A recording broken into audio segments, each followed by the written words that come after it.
उत्तराखंड को अपने आगोश में लेने की नाकाम कोशिश के बाद कट्टरपंथियों के निशाने पर हिमाचल प्रदेश है। जिस हिमाचल प्रदेश में कभी ना के बराबर मुसलमान हुआ करते थे, आज वहां वो धमकी देने की स्थिति में पहुंच चुके हैं और कहीं ना कहीं नेता और प्रशासन भी पर्दे के पीछे से इनका भरपूर साथ देते हैं। ऐसे आरोप स्थानीय लोग इन पर लगाते हैं। जब एनएफएफ न्यूज की टीम ने संजौली में भड़की आग के पर्दे के पीछे की कुंडली को खंगाला तो चौंकाने वाले तथ्य सामने आए। संजौली में इस वक्त सन्नाटा सा है। दुकानें बंद पड़ी हैं क्योंकि पुलिस यहां पर मुस्तैद है। लेकिन सिर्फ मंदिर और मस्जिद का मामला नहीं है, हिंदू मुसलमान का मामला नहीं है। किसी एक घटना की वजह से जो पुराने घाव हैं वो फिर से ताज़ा हो गए हैं। घाव कोई एक हो तो बताया जाए। कहा यह जा रहा है कि सब्जियों की आड़ में चिट्टा का एक बहुत बड़ा व्यापार हो चला है। इसके साथ साथ यहाँ रहने वाली महिलाओं को यहाँ बाहर से आकर बसे कुछ लोग, कुछ खास तबके के लोग बहुत परेशान करते हैं। इस तरह के आरोप लगते हैं। लेकिन जब आप यहाँ पर आएंगे तो आपको पता चलेगा कि लोगों में ऐसी कोई भावना नहीं है कि वो किसी भी धर्म को या किसी भी मजहब को ठेस पहुँचाना चाहे।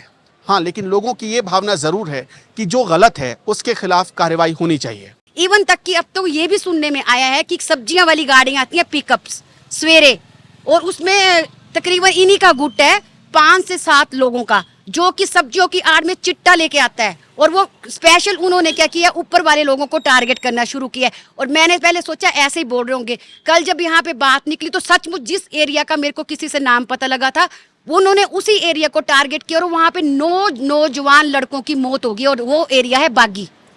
अगर आपको ऐसा लगता है मैं झूठ बोल रही हूँ तो आप किसी भी बागी वाले से पूछ लीजिए, ऊपर पहाड़ वाले के लोगों से, कि आपके यहाँ 9 लड़कों की मौत हुई है, नौजवान की। एक अंकल तो ऐसे उनके दोनों बेटों की डेथ होगी। सोचिए तो आप, अगर आप सब्जियों की आड़ में चिट्टा लेके आ रहे हैं, आप उन लोगों को चेकिंग, शोगी के पास चेकिंग एरिया तो करो ना चेक उनको, ठीक है। इसके साथ साथ ही एक चीज और है, जो भी आसपास के लोग रहते हैं, मेरी भी वहाँ एक फ्रेंड रहती है, उसका ये कहना है कि जिस दिन शुक्रवार को ये लोग नमाज अदा करते हैं तो हमारे जो जाने वाले गेट हैं वहां तक पूरा रास्ता क्लोज कर देते हैं। अगर हम इनको बोले भी कि हमने बाहर जाना है तो हमें ये गाली गलौज करने लगते हैं। तो ये चीज तो सहनीय नहीं है ना। सारे भाई देखो, भारतवर्ष तो एक पूरा ही धर्मनिरपेक्ष देश है, पर हिंदुओं का अगर देखा जाए तो हर एक कंट्री में जुल्म हो रहा है। अगर किसी दूसरी कौम के लोगों को ऐसा लगता है कि वो भारत में सुरक्षित नहीं है तो फिर अपनी अपनी कंट्रीज में चले जाएं। अगर भारत में सुरक्षित है तो सबके साथ, मानवता के साथ रहें। हम थोड़ी ना बोल रहे हैं किसी को कुछ भी गलत। जो बाहर से बांग्लादेशी लोग यहाँ पे आके व्यापार कर रहे हैं या मुस्लिम भाई व्यापार कर रहे हैं, करो ना उनको गवर्नमेंट चेक, उनके लाइसेंस चेक करो, कौन कहाँ से आया है, क्या किया है। सिंपल सी तो बात है ये। इतना सब होने के बाद भी हिमाचल के लोग शांति से रहने की बात कर रहे हैं, लेकिन शायद यहाँ के सरकारी तंत्र को यह रास नहीं आ रहा। लोगों का सरकार पर, सरकार के सिस्टम पर, नगर निगम के अधिकारियों पर भरोसा नहीं रहा है। इसके पीछे की वजह क्या है जानते हैं आप? क्योंकि जिस संजौली मस्जिद को लेकर विवाद बताया जा रहा, उसको लेकर करीब 44 सुनवाई हो चुकी है और 45वीं सुनवाई होनी है। लेकिन हैरानी की बात है कि 44 सुनवाई होने के बाद भी सिर्फ 11 सुनवाई पर ही नगर निगम के कमिश्नर पहुंचे या नगर निगम का कोई अधिकारी पहुंचा।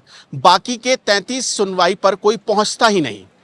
अब जब किसी जमीन के मामले में या किसी भी विवादित स्थल के मामले में सुनवाई में एक पार्टी ही नहीं जाएगी तो इसके बाद फैसला किसके पक्ष में आएगा आप अंदाजा लगा सकते हैं। यानी नगर निगम भी नहीं चाहता कि इस मामले को जल्द से जल्द सुलझाया जाए और यहाँ के लोगों का गुस्सा इस वजह से भी फूट पड़ा है।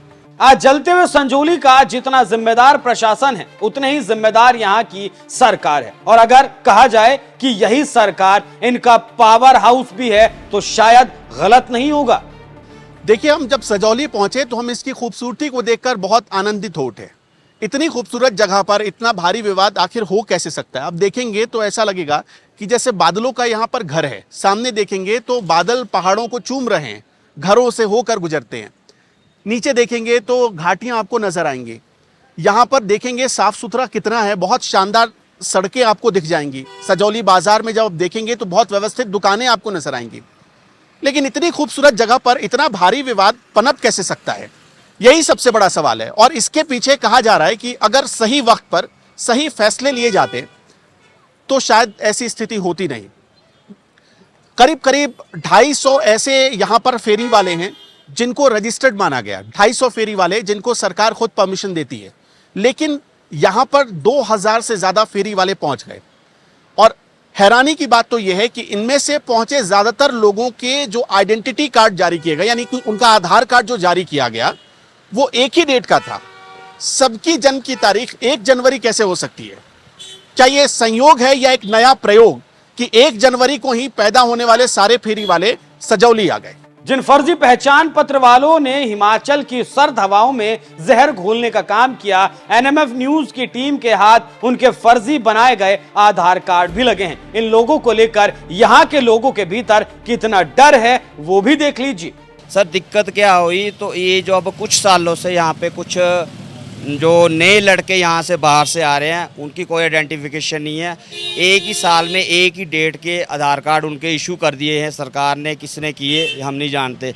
और ये आ रहे हैं और कभी किसी के घर में घुस रहे हैं, किसी की माँ बेटियों के साथ छेड़छाड़ी कर रहे हैं। बहुत ध्यान से सुनिएगा, आप बहुत ऐसी चीज़ें कर रहे हैं। आप 1 मिनट रुकिएगा, आप बहुत बड़ी बात बोल रहे हैं। आपने कहा एक ही डेट पर बहुत सारे लोगों को आइडेंटिटी कार्ड जारी कर दिया, क्या दिखाइए जरा।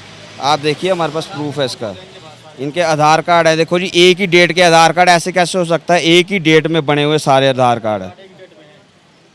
तो ये कर कौन रहा है? सर अब ये तो पीछे से प्रशासन को देखना चाहिए ना, ये ऐसे क्यों हो रहा है, कौन कर रहा है ये? किसके इशारे पर हो रहा है? ये देखो जी। अच्छा, ये सर आप देखिए क्या है इस आधार कार्ड में? आस मोहम्मद नाम, आस मोहम्मद नाम है, 1 जनवरी 1988, ठीक है जी। और अगला देखिए, ये देखिए हसन है कोई, जैनुल हसन, हाँ, इसका भी 1 जनवरी 1996, ठीक है जी। ऐसे कई हैं सर, देखिए एक शाहद 1 जनवरी।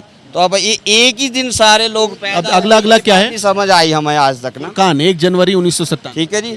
ऐसे सर कई हैं, हजारों, हमारे पास तो अभी 10-15 ही है, पर ऐसे कई हजारों हैं जिनका एक ही जन्म एक ही डेट को, ऐसे कैसे हो सकता है? यहाँ से पता लगता है। ये सब लोग इसी शिमला में और इसी सजौली में, इसी संजौली शहर में, इसी शिमला में है। कोई सब्जी बेच रहा है, कोई सड़क पे बैठ के कपड़े बेच रहा है, कोई कुछ बेच रहा है। हाँ। इसी मस्जिद में कुछ जाते हैं। सारे शुक्रवार को दिन इसी मस्जिद के अंदर आके नमाजी करते हैं। यहाँ लोगों का चलना मुश्किल हो जाता है, इतनी भीड़ होती है। हम लोग अगर कोई भीड़ हो, कोई लेडीज जा रही है, हम रास्ता देते हैं, भाई साहब ये लोग रास्ता नहीं देते, ऐसे ही गुंडागर्दी यहाँ पे। यहाँ पे मस्जिद है, यहाँ पे टॉयलेट है। ये लोग टॉयलेट में जब टॉयलेट करते हैं, ये अपना दरवाज़ा बंद नहीं करते। अगर इनको कहा जाए कि दरवाज़ा बंद कर दो तो ये लोग कहते हैं अपने पर्दे गिरा लो, दरवाज़ा बंद करने की जरूरत नहीं है, शर्म तुम्हें आ रही है, हमें नहीं।